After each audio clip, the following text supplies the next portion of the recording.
Hey everybody. Okay, so this is the copywriting's effect on CRO for CRO Day. We're going to talk about a lot of things to do with copywriting and its effect on CRO to optimize your site so that people actually click on things and interact and buy your products. So I'm here with Paul and Joel. We're just going to give a short spiel about who we are, and then we're going to go ahead and jump into some really specific topics that we've outlined that we want to address as far as copywriting goes.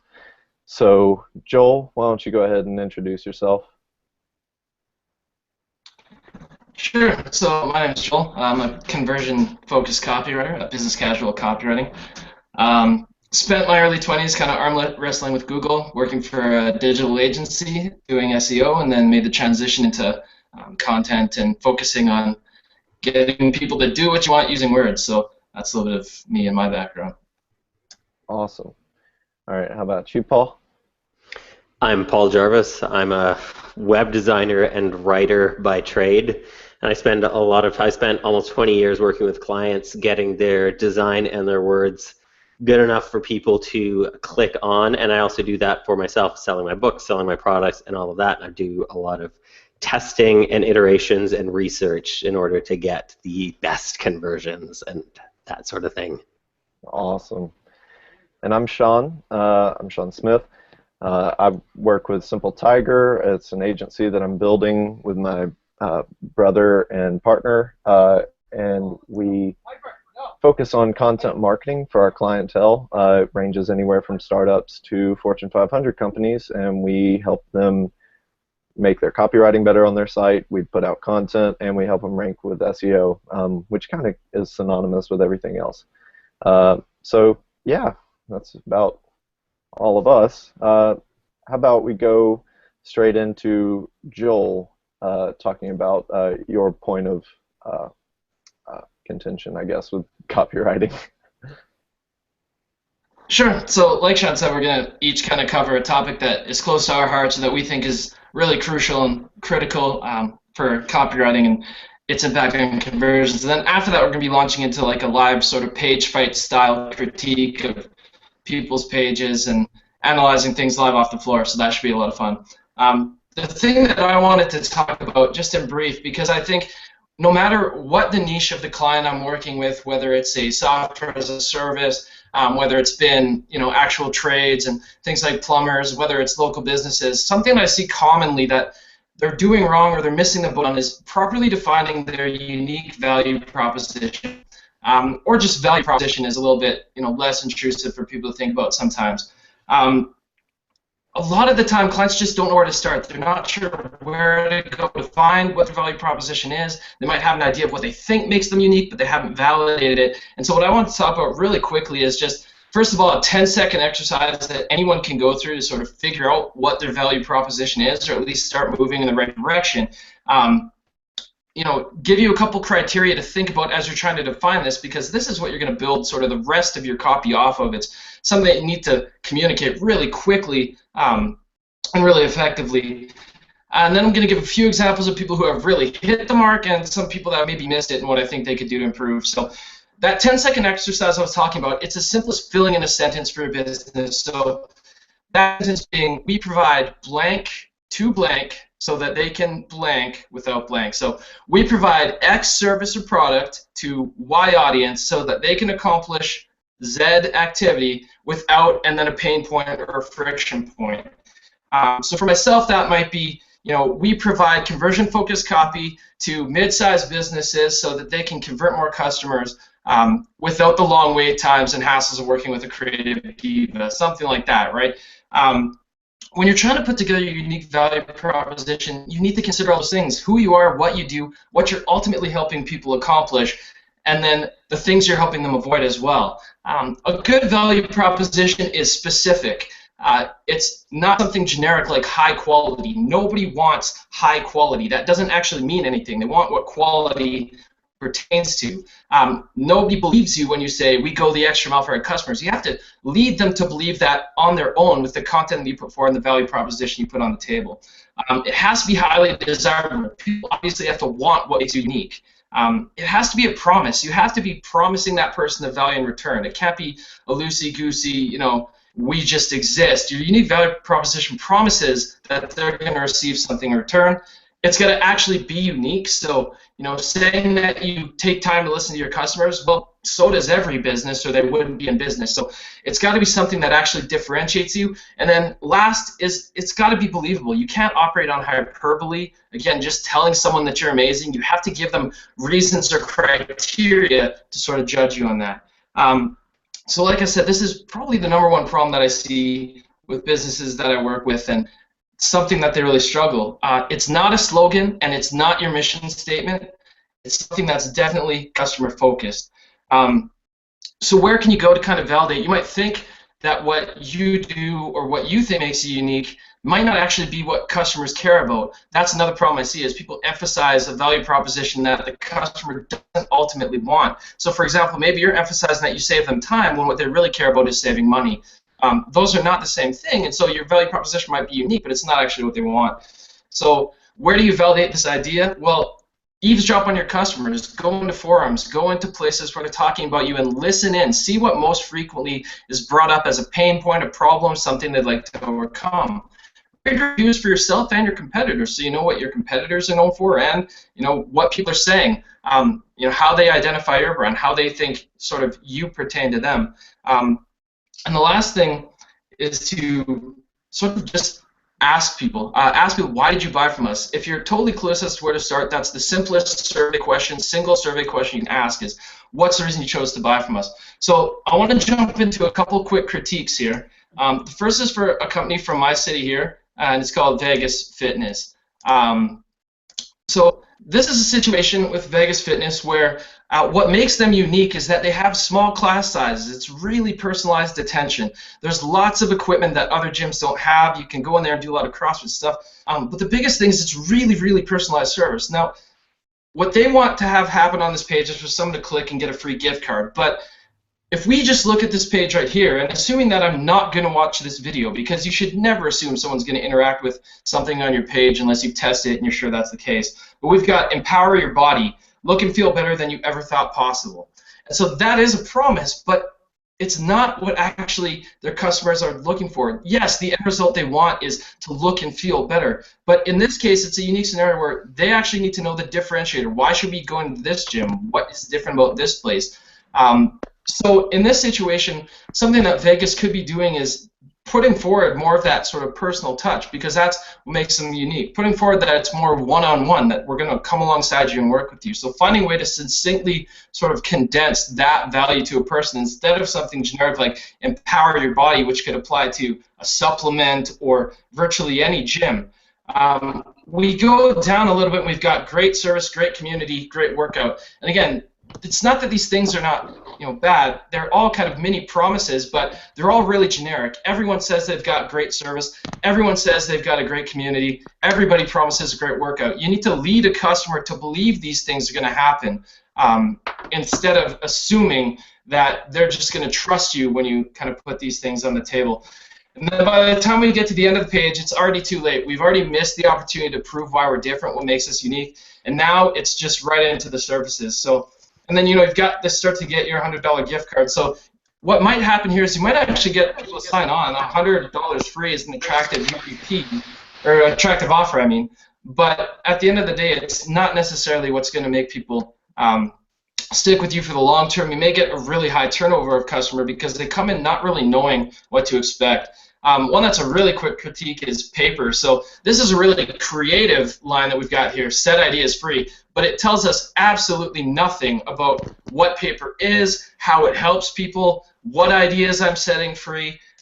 There's a video again, but you cannot rely on people watching your interactive assets. Some people will, some people won't. Some people will want to scroll. And then we get down here and we go, everything begins on paper. Again, it's a creative kind of, it ties in. But it's only when we get here, whether you're sketching out a product, a kitchen model, a business plan, paper helps you capture new ideas quickly and beautifully.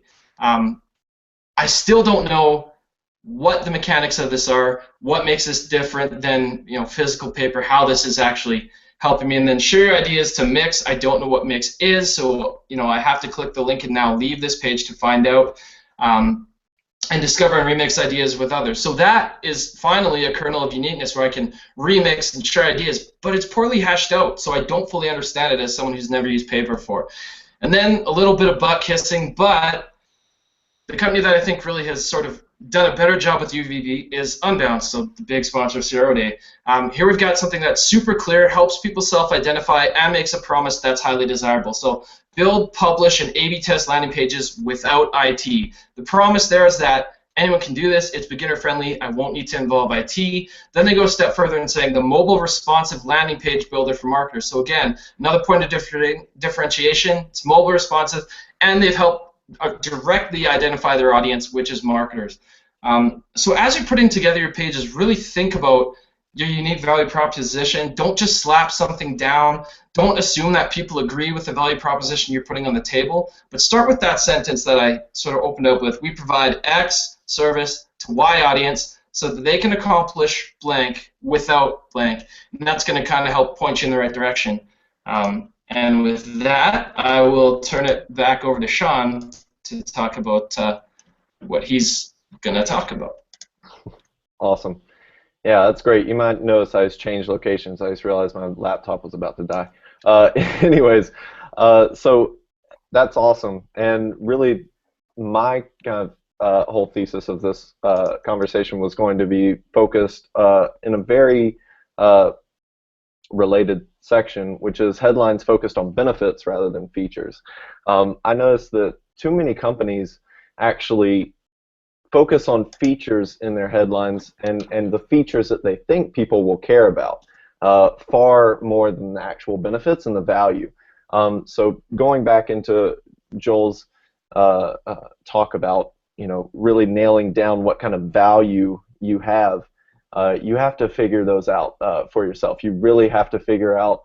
I saw on Twitter that we might be stuck, but never mind. Anyways, I'll just keep on going anyways.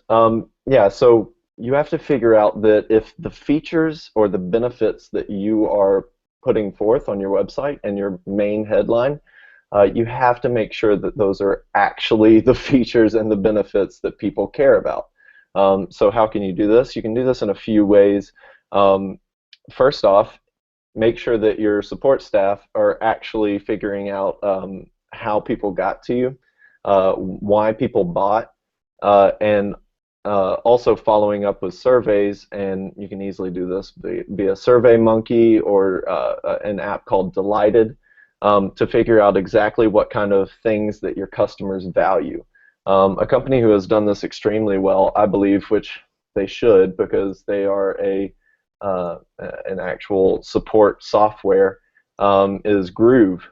Groove HQ actually does a fantastic job of really not only going the extra mile to see what their customers really care about, and it's the simplicity, it's that the alternative, their main headline for the longest time was a simple alternative to Zendesk, which resulted in a dramatic increase over in conversions over what they previously had that was very feature based. It was like, really a shot in the dark as to what they think that their customers value as opposed to what they actually value. So really you should try to nail down exactly what kind of things they value and really show that straightforward in the headline.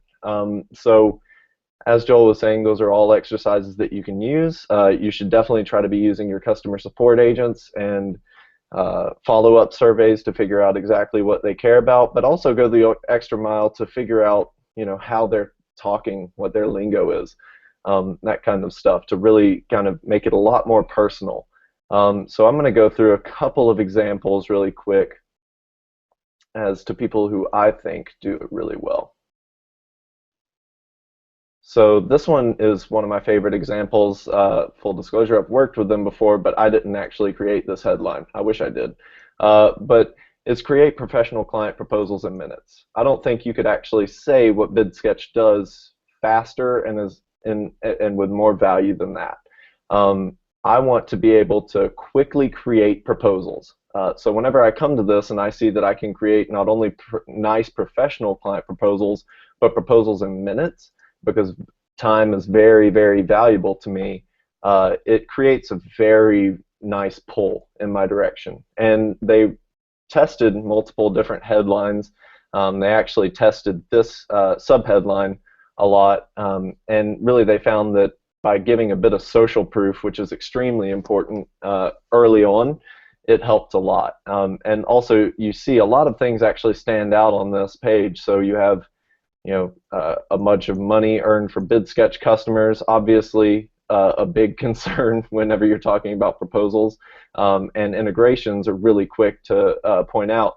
But really, the first thing that really hits is this emboldened headline, and then you have a nice actually call to action that has an interaction on it, that's bobbling back and forth to kind of drill that back. So then the next one I want to go over is crew. So work with the best designers and developers without breaking the bank. I think that a lot of the scare for a lot of people that are actually trying to look for app developers or app designers or things of that nature, or a new website, they're going to be concerned about price. Unless they're a giant corporation, they're going to be concerned about price. And since most of Crew's customers, I would say, are probably startups, as you can see further down, you have Caribou, Eventbrite, things of that nature. There are a lot of startups. They're going to be concerned about breaking the bank, unless they received a giant Series A or something along that lane, or along that lines. And you're going to always want quality. So previously, they actually had a headline on here that I'm pretty sure was the best or nothing, which sounds very Mercedes-ish. But after testing, they were able to find out, work with the best designers and developers without breaking the bank. It really nails down to the core values that they really want to hit on. And also, they follow it up with a nice integration of just pushing them straight through with a really cool custom call to action. I need a new or an overhaul of my website, app, or branding. They nailed down exactly their most popular services. So they need a new or an overhaul. So most people are going to need those kind of things, obviously, if they're coming to the site. And then they're going to want website first, or an app, or branding. So those were actually nailed down in the order of which ones were the most important, and then get started. And also the nice little follow-up, you're covered by our money-back guarantee. If you can have anything like that, these little kind of disclaimers are very important for that kind of thing. But really nailing down the benefits more than the features. You notice that there's nothing about in this headline, that was nothing about we use a slick back-end interface to interact with our developers and our designers. There's nothing about that. If you want to see how it works, you can go to how it works.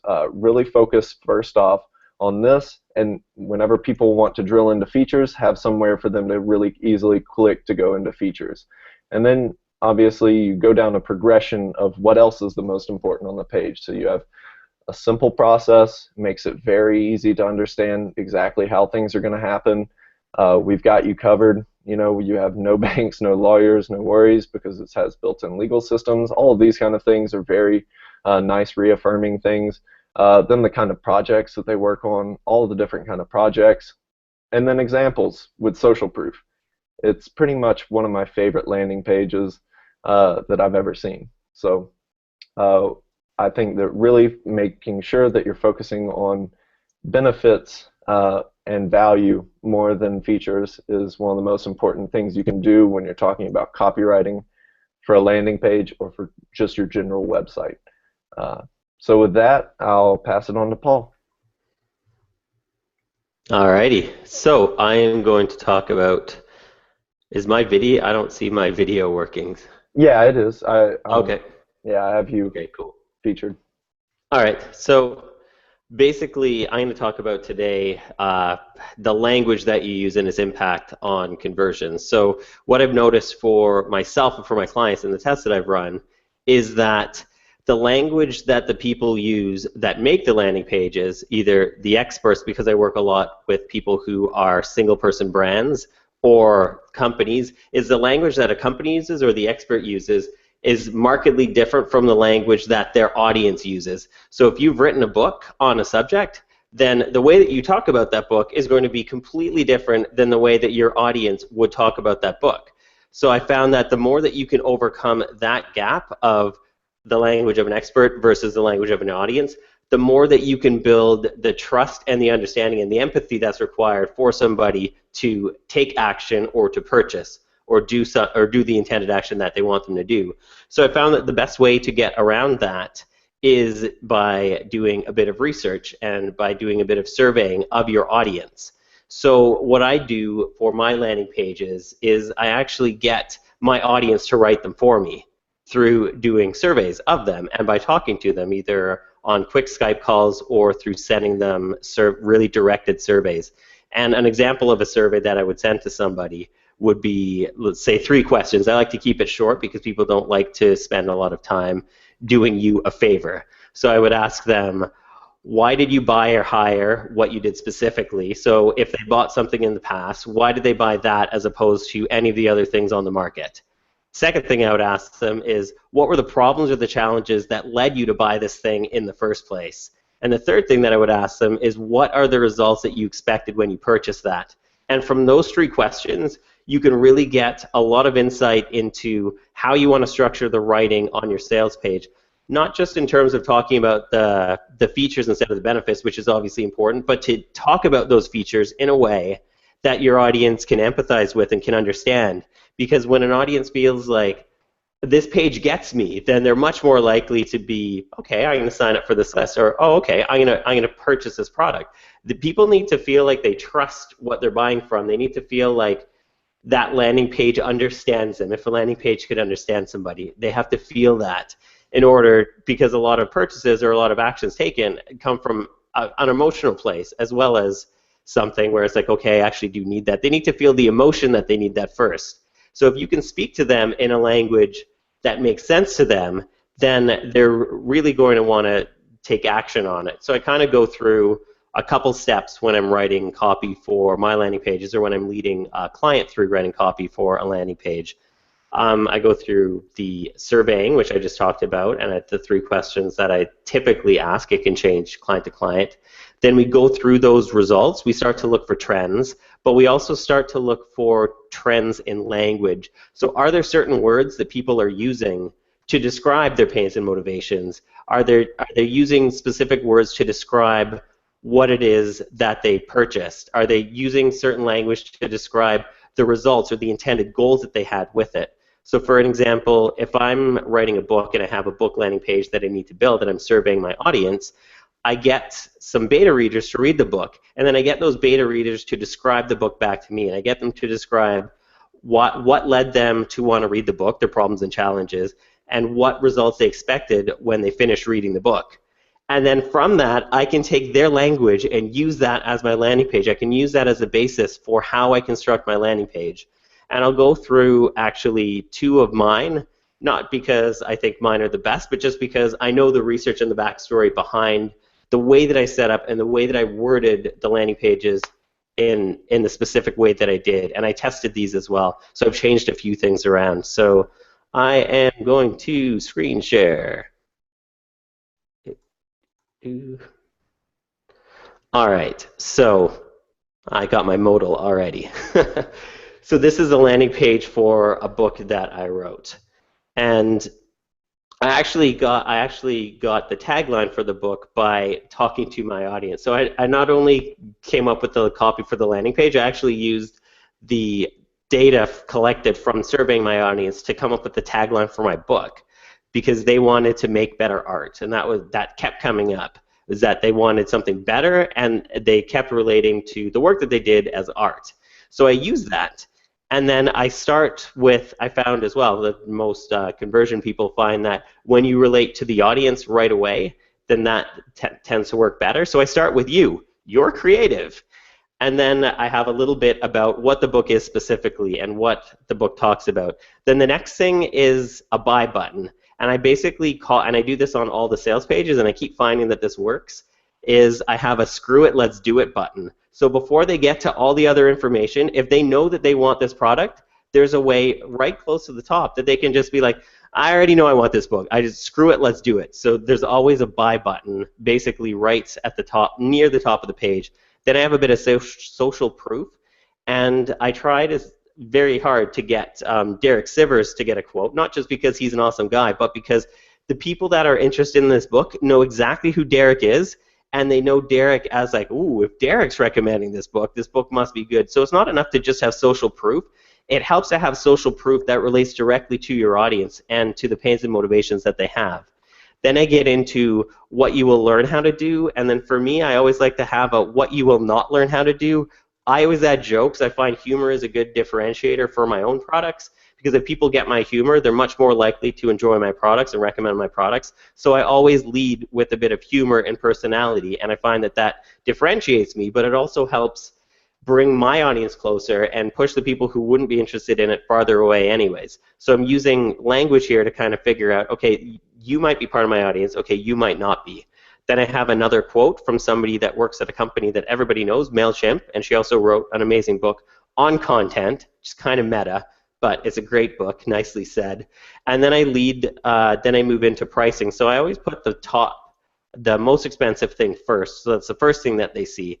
And then the next thing, and then I always have an anchor price for my books, and then when it's discounted, and currently it's discounted, I put the discount price. So it's not enough to say like your product is discounted to price X. You have to anchor that in what the price was previously, and then they can see the value that, oh, okay, 18, that's like a third off or so. My math is awful, but it's about a third off.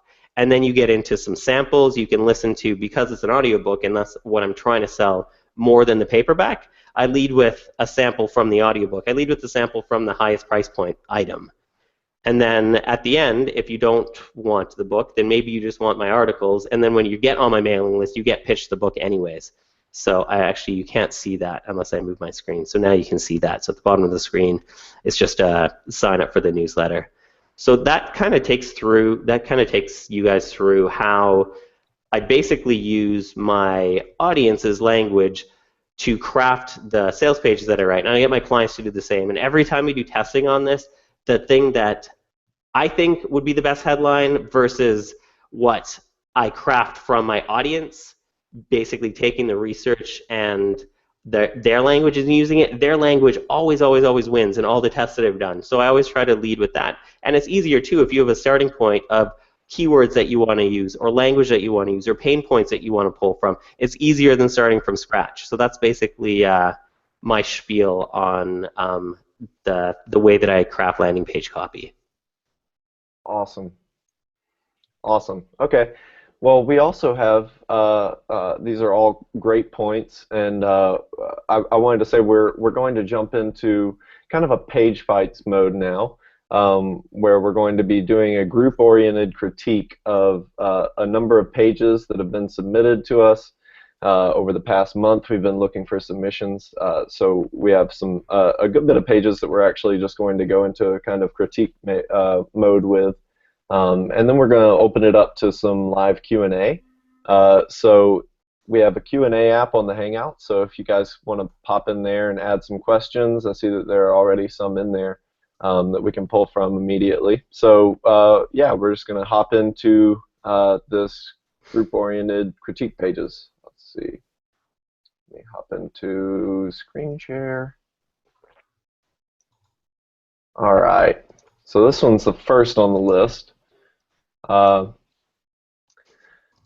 Let's see, who wants to lead the charge on this? Honestly, it's by hotspot, and first impressions, I would say take the guesswork out of going out. It seems, I like the benefit statement of that, because there is a lot of guesswork for me whenever I'm actually going out with a bunch of friends, but that's only really, but then, okay, so I feel like it might not have been a bit too clear as far as on campus every night, best parties on campus every night. I think that that actually needs to be more featured in the initial point, because I thought that this was more about finding like clubs in your area and not just Yeah. parties.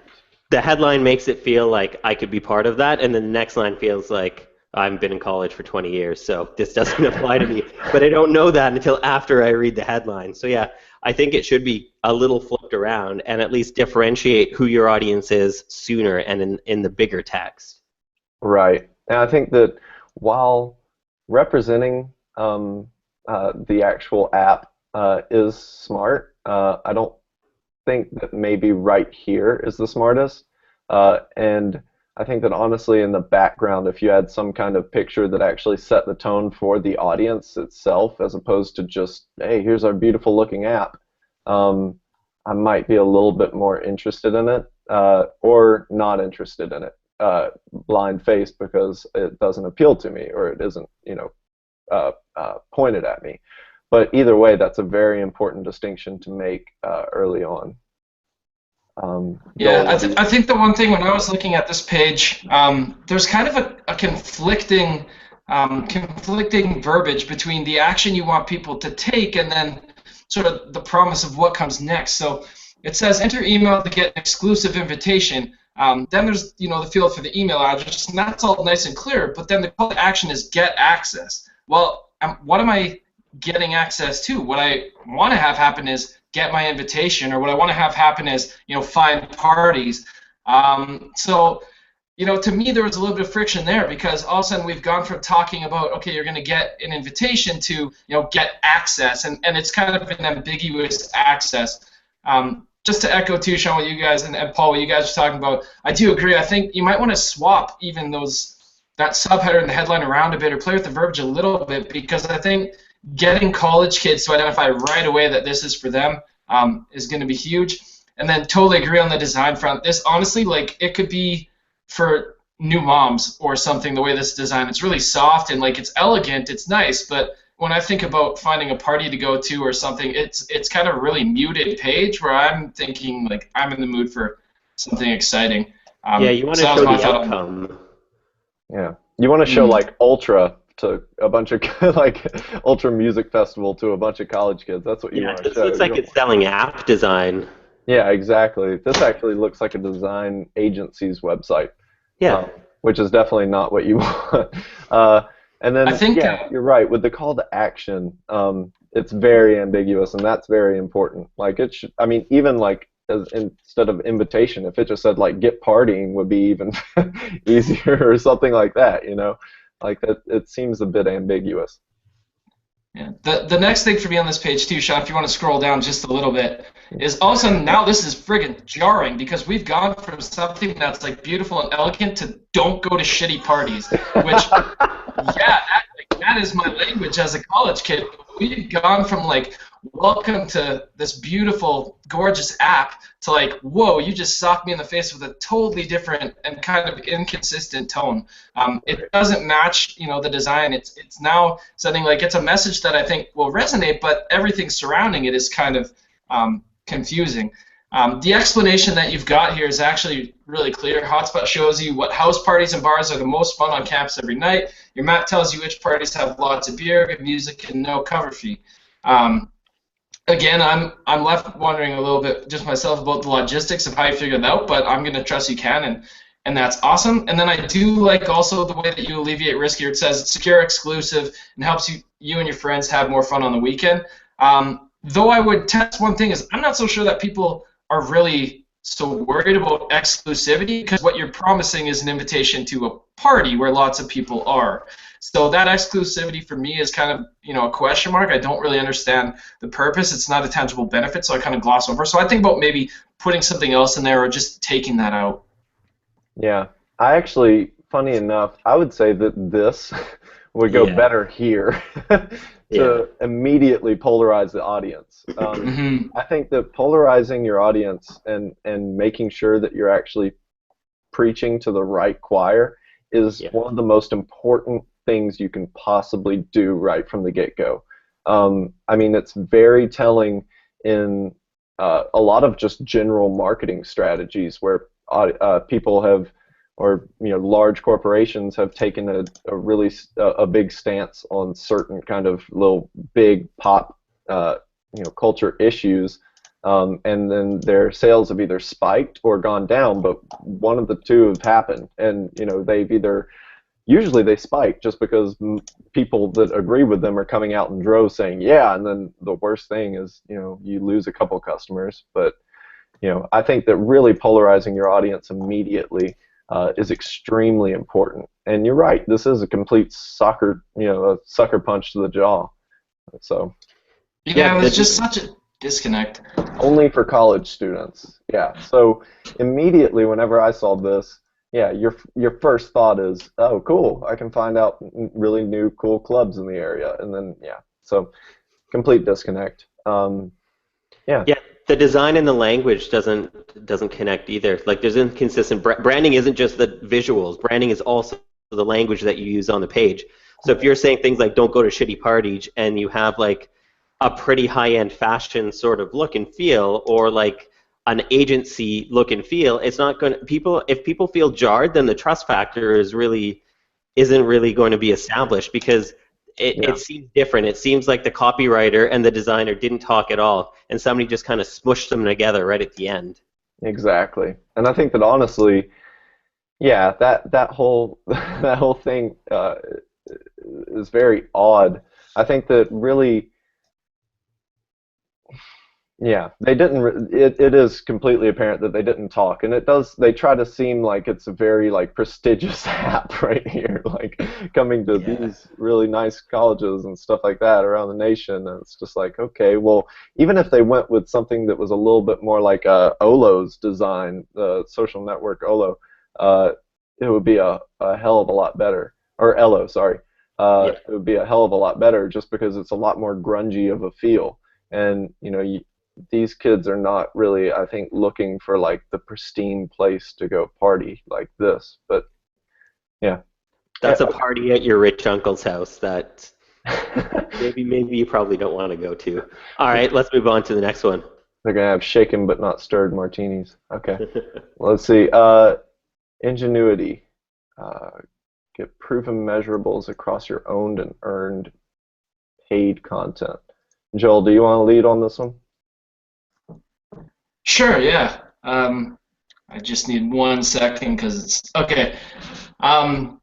So I actually see a different. I've got a different page up than you, Sean. I've got ingenuity.com/analytics. Do you have identical? Yeah. Oh, I see. There's a slider. All right. Yeah. So the first thing is, please, God, no sliders. When you have a slider in the mix, I like the thing I like about this slider, at least if there was something to like, is the fact that you don't rob the user of control. So at least on my screen, it wasn't auto-scrolling, which is incredibly annoying and also just robs user control. But the thing that I hate about sliders is, number one, there's plenty of tests that show that people just don't use them.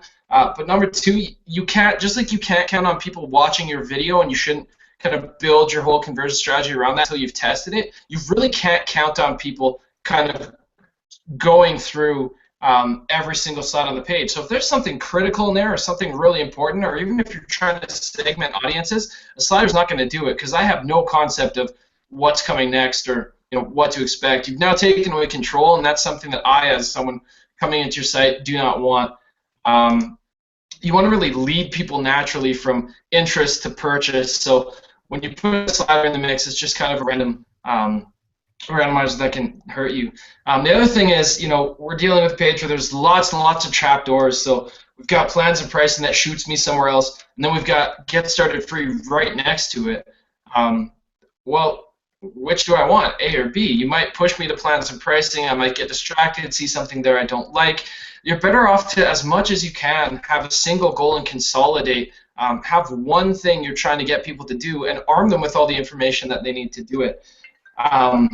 If you scroll down a little bit, Sean, we've got some social proof here as far as people like this, be the first of your friends, and then tweet to Ingenuity search.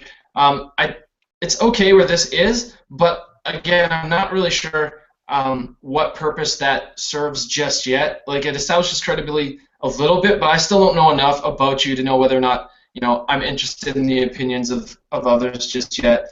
Then we got these three buckets, which gain intelligence, effective, save time, and easy to get started. As a copywriter, something that I find works really well and is a pet peeve when it's not there is you want to start all your sentences kind of the same way. So either start them all with a verb like gain intelligence, save time, get started easily, just because there's less friction that way. It's action, action, action. But this is kind of, again, jarring just because I can gain intelligence, and then all of a sudden you're telling me effective, save time. It makes me think too much, and so you're going to get a better response if you go with something that's action-oriented. It's making me a promise, or it's inviting me to do something and then explaining that that's going to be easier for me. Then we got this analytics doesn't need to be hard. You just need to know what data to pay attention to.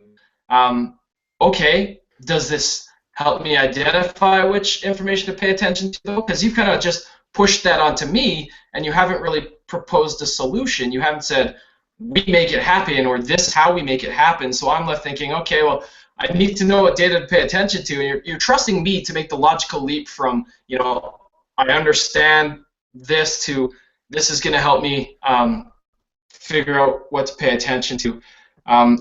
Finally, we're getting a clear statement of content analytics helps you track user sentiment, build user loyalty, gain competitive advantages, and make better informed decisions. And then you hop right into what it gives you.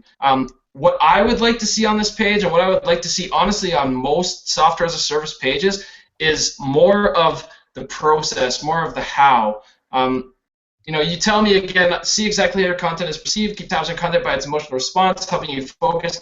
You tell me lots of stuff I can do, but I want a little bit of the how. I want to see, what's the process? Can you make this, is this going to be easy? Am I going to know how to do this? So the more that you can add an element of process into these different things that you've made, and, the easier it is for me to grab onto and think, okay, not only can I do this, but I have already a little bit of a sense of how that's done. It's not you need to get bogged down in mechanics, but I think it helps to kind of lay that on the table.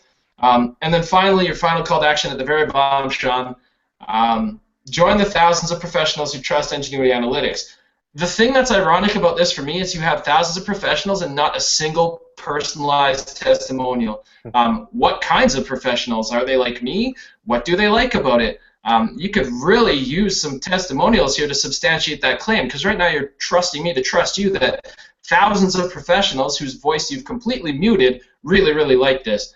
The last thing, I'll end on a positive note. I'd like that you have setup takes a minute, no credit card required, cancel any time. That's all frictionless. That's all removing, pain points and fears right at the point of clicking the button. So you're not, that's a really positive thing. But yeah, some social proof, a little bit of process, and eliminating that slider for just one key message, I think, are some things that would really help here. Yeah, definitely. Paul, every time somebody says they want to use a slider, I direct them to shouldIuseacarousel.com. And that basically, it's funny, but it also has all of the stats on why these sliders and carousels do not work. Because people don't go to the next one, or it like we're talking about. No, should I use a carousel? It's kind of scary to just enter in random URLs on the fly. Yeah. It's just a big middle finger that pops up. Exactly. I think the point that Joel was making as well is so important, and it's something that I see people do wrong so many times, is we assume on something that we know that the things that we think are a small leap in terms of this leads to this are not a small leap for most of our audiences or for your audience. It's just like the thing that they had about the analytics, like they probably think that's a very logical leap from that statement to the next thing, but whereas a user may not. So doing a bit of testing with your users, I think, is important, because then you can see, like, do they all make that leap? If so, then maybe that leap is valid. If they're all like, yeah, there's probably 4 or 5 other things in there, then maybe you should kind of rework the way that the copy goes. We're watching you tweet to people. Yeah, I just had to give him a well done, sir, because of that page. Yeah. All right. Yeah. All right. What's the next one? Let's see. Yeah, I think you nailed that, Joel. We don't really have to. Oh, cool. I already have a pop up. All right. So that's a lot of synapses going off right there. Um, I think that honestly, whenever if I know that I'm coming to the site to look for something that is obviously like a neuro pill, like a ginkgo biloba type thing, I'm kind of a health nut, so I know a lot of these type of pills that you would use for this kind of stuff. But I actually think that the call to actions, or not the call to actions, but the values are pretty well stated. Intense focus, clear thinking, near instant results, give your brain a boost. I think that it's a bit salesy and extremely like OxyClean pushy. Um, but I like the kind of focus on this. I don't think there's enough contrast in the text. I don't think that it's actually well enough laid No, out. white photos with white text over it. It's very hard to read. Yeah, and then yeah, I mean, once again, you're literally shoving your product in front of their face, and you haven't really sold me yet on the values and why it works, and what the kind of, I guess, science behind it is, and how those kind of, as Joel was saying, the process, because intense focus, clear thinking, near instant results, give your brain a boost. Cool. Is this a steroid? Like, I don't. I'm not really positive immediately what this is, but if it went in depth onto the kind of compounds that are in it, what those compounds have been proven to do, how do I get energy without jitters, that kind of thing. Uh, you give a lot of the what, but not enough of the how and the why. It actually, what will Epic Focus do for you? It's literally all focused on the what, and you do have actually a feed of customer testimonials coming in, and they're all 5-star, which seems uh, could be Incredibly gained. I don't fake. know. Yeah, I mean, yeah, obviously, from a marketing standpoint, you usually will pick the best kind of call to actions, or not call to actions, but testimonials you can get. But whenever it's just a live feed from Amazon and they're all 5 stars, it does seem a little bit illegitimate. So I would really, first off, think about kind of pushing this image somewhere else, or just not using it altogether. Um, Really, I mean, this is a good showing of your product. This doesn't do anything for me except makes me look at nothing else on your page. Um, and really, what you're really wanting to give is this kind of stuff. These are the benefits that you're going to get from it, but immediately after the benefits, you need to go into why and how it works, not what you're going to get from it. Because immediately you've already told us what we're going to get. We don't need to know that anymore. So go more in depth onto how, and showing this is kind of funny. At least I know that it's not a ton of random pieces of weird substances. I know that it's not a steroid anymore, but it's just a ton of B12. So why don't I just go to 4-hour energy and pick up a 4-hour energy that has, or 5-hour energy that has a ton of B12 in it? Those kind of things are all really important from a landing page perspective. I do like I mean, I don't like how it looks at all, but I do like the get epic focus kind of thing. At least you're kind of showing what they're going to get, and kind of putting that into your call to action. There is some good inspiration here. I can see that a lot of thought had gone into it, but I don't think that it was actually executed as well as it could be. What Yeah, do I you guys think this is a good example of taking things a little too far with the way that they're trying to sell it, like with showing just 5-star reviews and really pushing like the way that it's sold. It feels like it's almost like the infomercial method of like you've got to try it to believe it. This works so well. I think the believability factor I think needs to be brought into this a little more, and maybe if there was like some real people in there somewhere, or just some way to make it seem like it's not just this, oh my God, this is the best thing ever. Like, sure it is, but I think it needs to be a bit of believability for credibility to increase. Right. I think, I've got a couple beefs with this page. The first is that, as you saw, Sean, right as you come in, you're mauled with a not ready to buy yet pop-up, and you haven't even had a chance to read the page. And then the literal next CTA I see is supplies limited. Now, here's why this is a problem. This is a product that goes into my body, and I have absolutely no idea if it's going to make my brain swell up and die. Nowhere on this page do you adequately address that. So, you scroll down, and like Sean was saying, energy without jitters. But then there's that point, if you scroll just a little bit, Sean, that says science tested and approved. Sean, if you go down like a little bit. Oh, okay, my bad. I thought you said scroll up. Sorry. So we've got science tested and approved, and then it says our scientific engineers tested Epic Focus until the mixture was perfect. Don't believe us? Try and see. That's like, this gun doesn't have a bullet in it. Don't believe us? Pull the trigger. Like, it's not something that inspires a lot of confidence or safety in what the product is, and you have nothing to substantiate that claim here. The fact that your engineers tested it, I could call myself a scientific engineer and put out a supplement. There's no guarantee it's not going to kill you. And that's something you really, really need to address. When Paul was talking about logical leaps, again, if you scroll down, Sean, to that little, the supplement facts, that little sort of ingredients bar, you're making a big jump here in that I don't know really what compounds are good for me or not. Like, is taurine, guarana extract, caffeine? Some of these I recognize, most of them I don't. So this tells me very, very little about the safety or efficacy of this product at all. It's got directions that make it look like a medical product, but again, I still don't have the confidence, just because this is here, that it's not going to cause problems for me.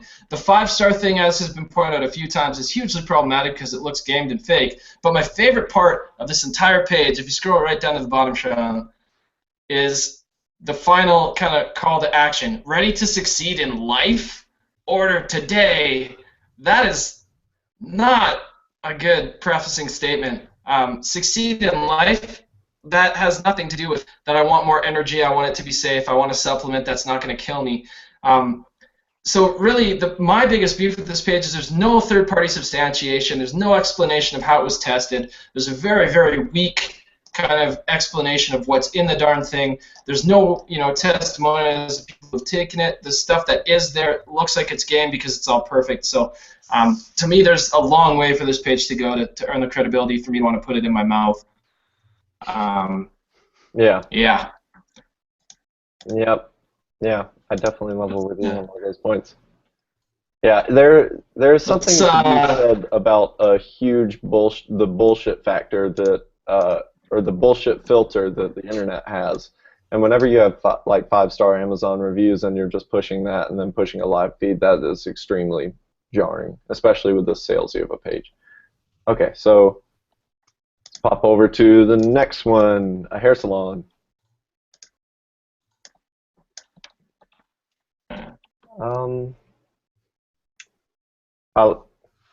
I guess if I was in Woodlands, Texas, I would like this. I know that this is probably, obviously, it's a local business. You can't really go wrong, I suppose, with showing where they are.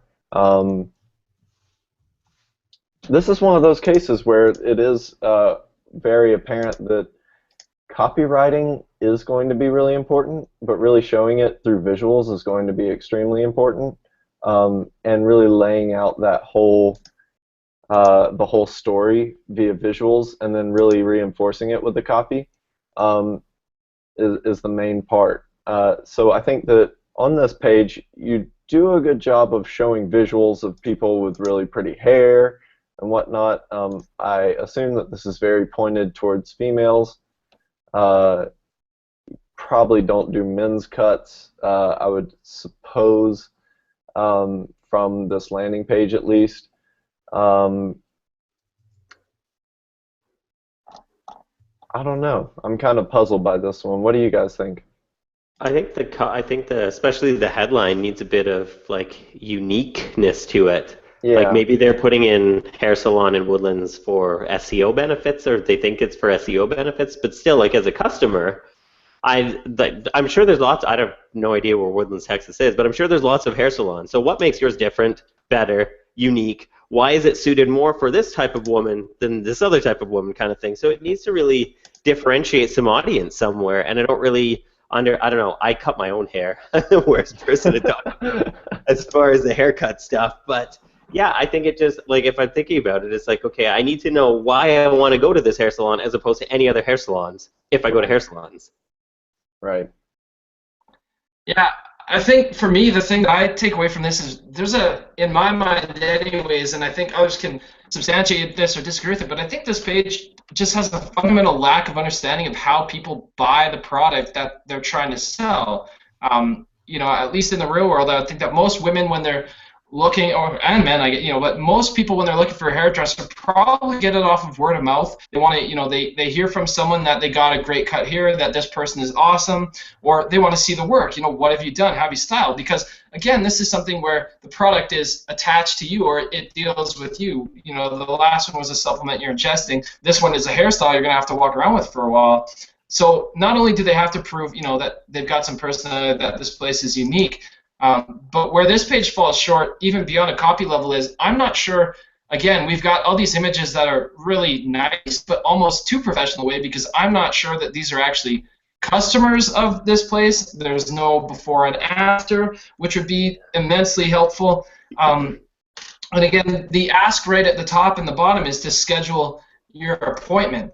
That languaging sounds a little bit like it is what the person will ultimately want to do, but it even sounds a little bit official, a little bit committal. Something like check, depending on what you want the person to do, something like contact us or book, really official and committal. The copy that is on the page, never underestimate the power of a great haircut. And then it talks about who the lead stylist is. So JC Chatham Davida, JC is a chemical and hair extension specialist, JC's primary goal is blah, blah, blah. Well, show me JC. This is a one-to-one relationship. I want to see the person who's cutting my hair. I want to understand, do they have a specialty? Do they have a kind of client they work best with? Just like what Paul was saying, why would this be better for some people and not others? So just tell me that you offer luxurious and innovative color and texturizing services, hair extensions, Brazilian blowouts. That's functional copy. That tells me what I can get, but it gives me no indication of whether or not I'm going to leave with a haircut I like or who the person actually giving it to me will be. So I think this is a case where they have to take a few steps backward and evaluate. Number one, is this the way people actually buy this product? And number two, do they have the visual things to help make that decision and support the copy? Because I think the best copy in the world in this case might fall short if there's not that kind of outside proof that you just can't describe with words. Right. And I think that even down here, they actually have book an appointment today. That actually seems a little bit better than schedule your appointment. Mm-hmm. Just booking an appointment, it does seem a bit better in my opinion. But the other problem with that is the urgency, though, and as well, it makes it seem like they're always available, like they're just waiting there in their chairs. But if you had something like, see if my appointment time was available, or something like that, because they could be like, you want to go to a salon that's full. It's just like you want to eat at a restaurant that's full. If the restaurant has nobody in it, then you probably walk to the next one. You want to know that these people are busy, because if they're busy, then they're good. Right. And I think what Joel was saying as well, like if you had before and after shots of people's hair you actually cut instead, this just looks like stock photo models, and it may not be, but the impression that it gives is just they went to a stock company and bought a few photos of a model. And if it was more legitimate, if they showed pictures of the people in their actual salon, that is 100% not stock photography at that point. Right. Yeah, giving that personal element of the actual salon, who the person is that's going to be cutting your hair, before and after kind of things, and then client testimonials on the site would be fantastic. I like a lot of the local data that they put in, but it should be down here. It shouldn't be in the top headline. And also on the page, there are a ton of actual just scheduling apps that embed directly into your website that you could use to actually schedule appointments. Funny enough, that's actually what I use for my barber. And it actually does go back to social proof, where you actually have a layout of, okay, you want this stylist, you want a men's haircut, you want it at X time, sorry, like that stylist isn't available for 3 days. And then I'm like, oh man, they're they're really booked up. That's a good thing. So I'll wait those 3 days and I will get one. That actually happened to me today, funny enough. So yeah, that's pretty much, I think, that what they really need to do. They really need to nail down exactly, who their audience is that they're talking to, and they really need to figure out what they need to do from that perspective. And I think that going through with that social proof and personalization is the perfect way to do that. Cool. Do you guys want to move on to Q&A? Because I realize now it's 5 o'clock, and we actually have quite a few Yeah, questions from people that I'd like to get to. I completely agree. So let's move it over to Q&A. Let me bring it back off screen share. I'm assuming Sean and Joel can stick around for about, because I think we said an hour, but we can go a little bit longer and answer some of these questions, I think, if you Yeah, guys are totally. game. Nice. I'm totally game. All right, let's see. Are you guys able to actually see it, or do I have to hit the select button to bring it onto the We can screen? see it, but if you hit select, I think we might be able to see which one you're talking about. Okay, cool. Do you want to go from, let's see, right from the bottom. Let's see. What if there's multiple benefits? Oh, this is from Andrew. What if there's multiple benefits to a product or service? Do you just pick the best benefits and use that in the content? Could probably lead with that, or what's the benefit that your audience talks about the most? Lead with that and pitch that as maybe the main headline, but then obviously, yeah, you can get into the rest of the benefits, especially when it comes to software or something like that. You can talk about the top benefits, but maybe lead with one. Lead with the one that solves the pain point that most of your audience has first. Yeah, I agree with that. Joel, do you have any Yeah, I think, input on it?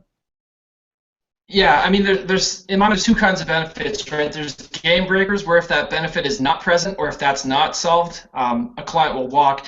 And then there's supporting benefits where they kind of help move someone closer, affirm the value over and over. So I start by looking for the game breakers. What are the things that people are most interested in? Just like Paul was saying, prioritizing by eavesdropping on those online conversations, surveying your audience, talking to your sales team to find out what people most commonly are asking about or tripping over, having troubles with. Because yeah, it's entirely possible. You got lots and lots of benefits. As far as the ones that you tie into your unique value proposition, though, or the things that you make a focal point, I think you want to be really confident that this is something that hits the closest to home. And then all these other benefits, I mean, there is such a thing as trying to communicate too many benefits as well. You see often landing pages where they think they're doing a good thing by putting these gigantic buckets and buckets and buckets of benefits, but all that really does is make someone numb to the point that they, if everything's a benefit, nothing is. So I try to keep my list narrow to the really core ones, try to find my game breakers, and then after that point, use the ones that I think are still differentiators and kind of support the message we're trying to send. And after that point, let the sales team do the job. There's no need to try to cram every benefit onto your landing page. Right. I think through the course that Paul was talking about of the different questions you should ask your audience, you'll figure out the chief benefit, the thing that really stands out the most, and those are the things that you definitely need to focus on first. Those are paramount because they're what's bringing you the most money.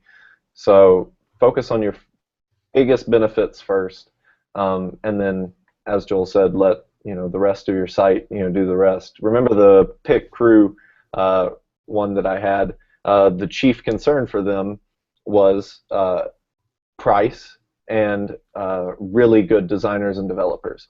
So they led with those, and then if you scroll down the page, you see other things that are like, you have the built-in legal systems and those kind of things involved in the app that are also benefits of the app, but it scrolls you down the page and you can see all of those in line, so you don't actually have to just sell that straight away. I mean, you have real estate and people do scroll.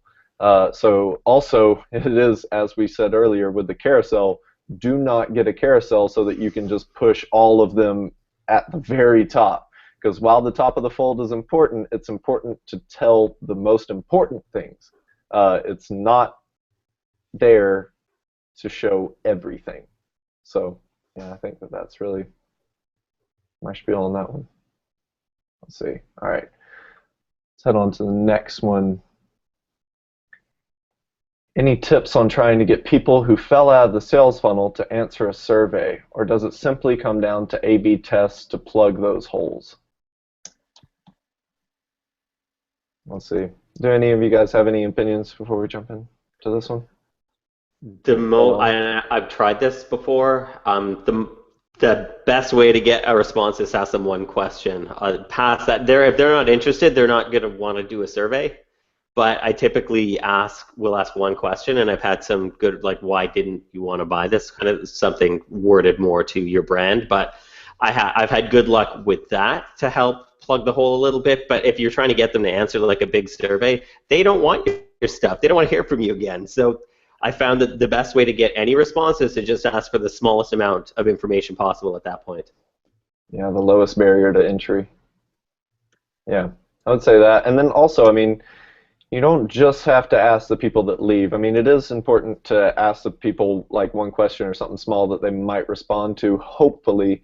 But I would say that it is the most important to ask the people who are your best customers what they're valuing the most, because those are the people that you want to go after. The people who are actually really enough interested and invested in your product that they're paying for it at the highest level. Those are the people, and those are the people that you want to replicate and get more of. So I would definitely say that you should try to get that feedback from those guys first. Definitely see why people are leaving if you can to plug holes. But I would try to focus more on your strengths rather than your weaknesses, and then just try to polarize your audience based on your strengths. Joel, do you have any thoughts on that one, on that question? Nope. I think you guys covered it. I think we can move on to the next one. Awesome. All right, let's see. Who are your people that you enjoy reading about regarding consumer psychology? Funny enough, I would say Paul. I would say Paul. I would say we were just talking about him before this call, actually, Gregory Ciotti. Yeah. I think that's who all of us read. And Natalie Nahai. Yeah.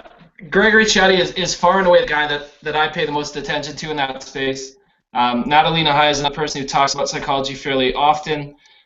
Beyond that, there's a lot of sites that kind of curate and take care of, some of the studies. Like, that's what Gregor's so good at, is he actually looks at the studies and puts it into language that's easy and fast to digest. So, Sparring Mind, and he's got a lot of different blogs. SparringMind.com is where he writes a lot about that stuff. And then beyond that, you do get a fair amount of insight from sites every so often, like Conversion Excel will bring in the odd thing here or there. But for me, it's got to be Gregory and Natalie for sure. Yeah. Greg just has a ton of very well-researched posts, too. I mean, they're extremely detailed. They're not strictly just opinions, which you get a ton of. They're very well researched from a psychological standpoint and just like a very large data standpoint. And they're also just things that he's directly had happen to him and experienced in his companies that he's helped grow. So I think that he's an extremely good person to read about or read from. Yeah. Okay. Let's see. Let's move on. Have any of you dealt much with cross-cultural language issues? Have you ever tested what effect this has on using slang or cliches on landing page copy? Sorry, go ahead. Yeah. Yeah, I'm gonna say, slang and cliches, those are two very loaded guns that you want to use extremely sparingly. And in my mind, cliches not at all. Cross language, I think the big takeaway for me, based on the experiences I have had, is you don't just want a translator. A translator is going to miss the point, because what we don't realize is cross-culture, things different a lot more than languages. You can see pain points differ across cultures. You can see perceptions differ across cultures, reading patterns differ across cultures, and so you can't just take something that an English writer has put together and translate it and think that it's going to convert the same way.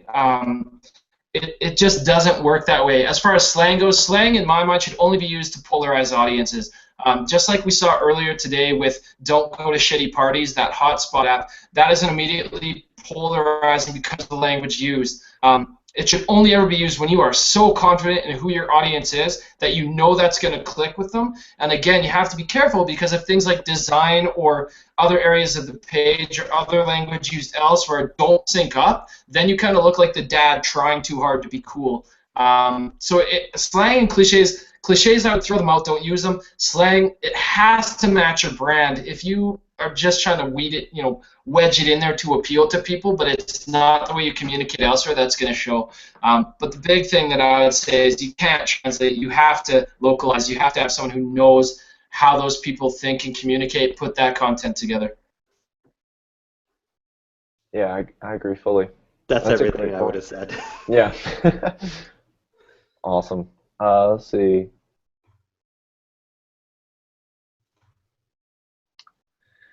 Have you ever come across cases where flipping the possessives, example, get my free quote versus get your free quote on call to actions does not test better?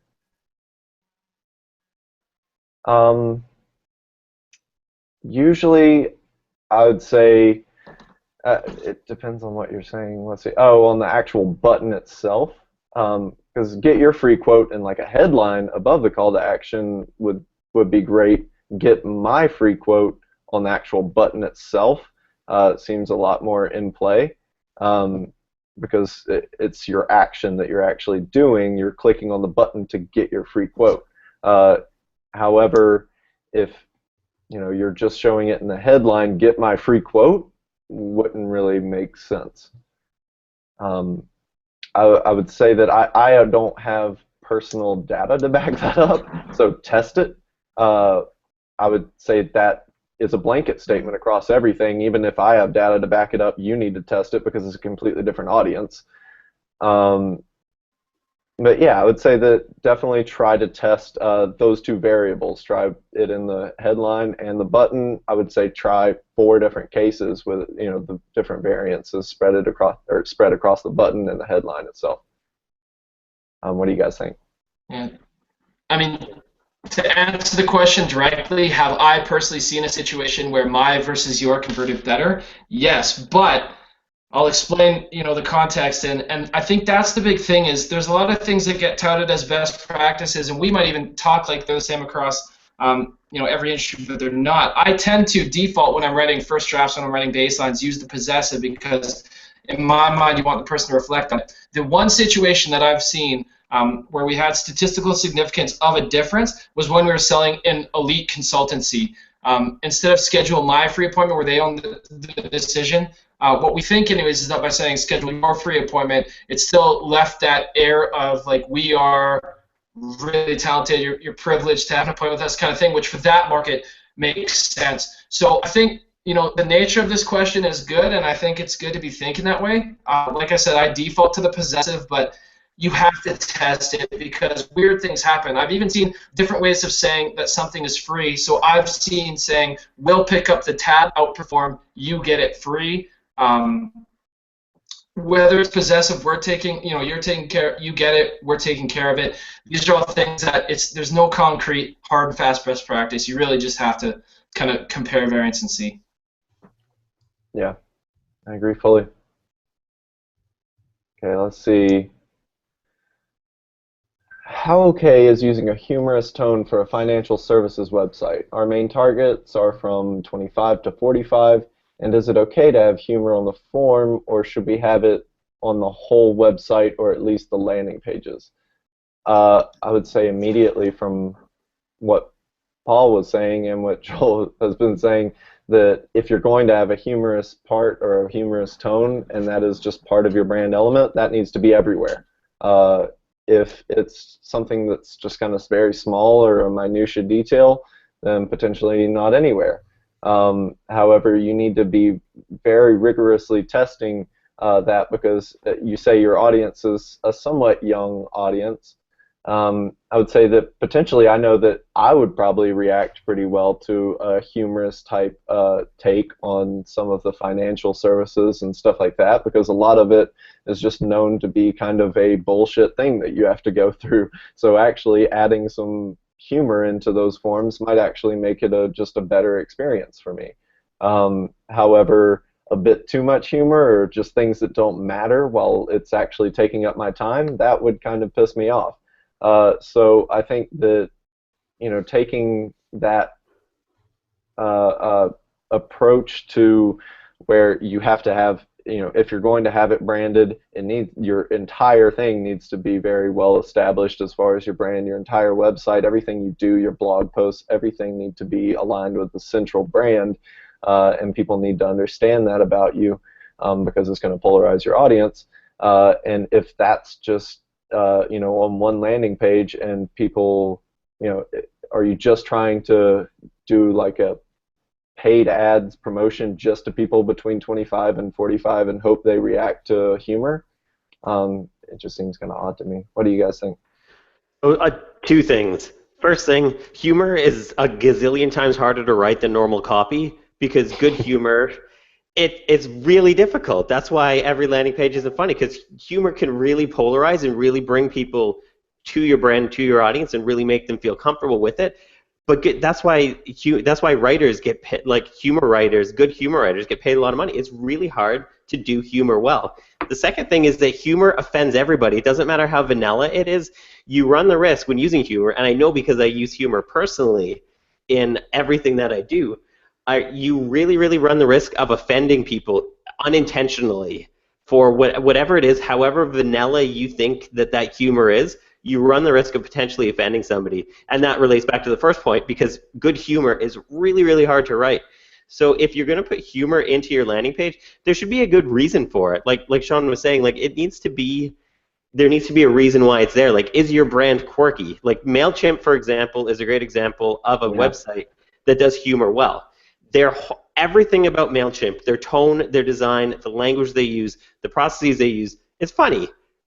So having humor in that, it makes sense. If humor doesn't make sense, it's going to be like and then people, it takes them out of the experience that they're having that's drawing them closer to the action that you want them to take. So I think those are my two biggest things with humor. It's okay, but you really, really have to think about it, and you really have to do it well. Yeah. Yeah. I mean, part of the reason that humor is so difficult, especially for something like a financial services website, is you're dealing with people's cash, potentially dealing with investments. I don't know what kind of financial service you're talking about. So if you're going to use humor, you have a very tight line between maintaining your professional credibility and showing that you can crack a joke, without making a fool of yourself. Now, I've seen banks do it. They've had some tongue-in-cheek things, talking about opening hours and that kind of thing. But just like Sean kind of opened up with, it has to match your brand. If your brand has never communicated in a funny way before, if it's never going to communicate in a funny way again, if I go from that landing page to the primary site and it's all stone-faced everywhere else, that suddenly feels really jarring and disingenuous and doesn't work. But also, look no further than the stand-up comedian who bombs and the crowd goes silent to see how fast humor can either attract people to you or turn them against you. And so it is really, really, like Paul was saying, it really is, no matter how vanilla you think you're being, someone is either going to be offended by it or just not get the joke. So there's a great post on Mods actually written by I believe it was Jeff Kenyon, and he talks about when is it right to use humor with your brand, how should you go about it. So I want to stick a gigantic warning label on it. Yes, it can be incredibly powerful, but it's something that you really want to proceed with caution. Having fun with copy can be really challenging if you don't have the right person at the helm. So at that point, who you have kind of behind the pencil becomes a really, really big deal. Yeah, I agree. Those are some good questions, though. Yeah, definitely. Let's see. I only see one more in there. Did you guys want to tackle that, or did you want to wrap it up? Yeah, let's do that, and then we'll wrap. Okay, cool. If you sell to different niches, Should tone still stay the same way throughout? Um, Okay, I want to tackle this because it's something that is close to my heart. Um, Voice and tone are different, and you need to understand the difference. Voice is always 100% consistent. It never changes. So your voice is built off of your values. It's built off of how your audience communicates. It's built off of how you internally communicate. No matter what tone, whether you're addressing a disaster, or no, what situation, whether you're addressing a disaster or celebrating like the greatest milestone, voice never changes. It has to stay consistent. Tone, on the other hand, can adjust to situations. So tone can be different. Obviously, you're not going to use the same kind of exuberance if you're talking about, like our thoughts with the victims of X tragedy.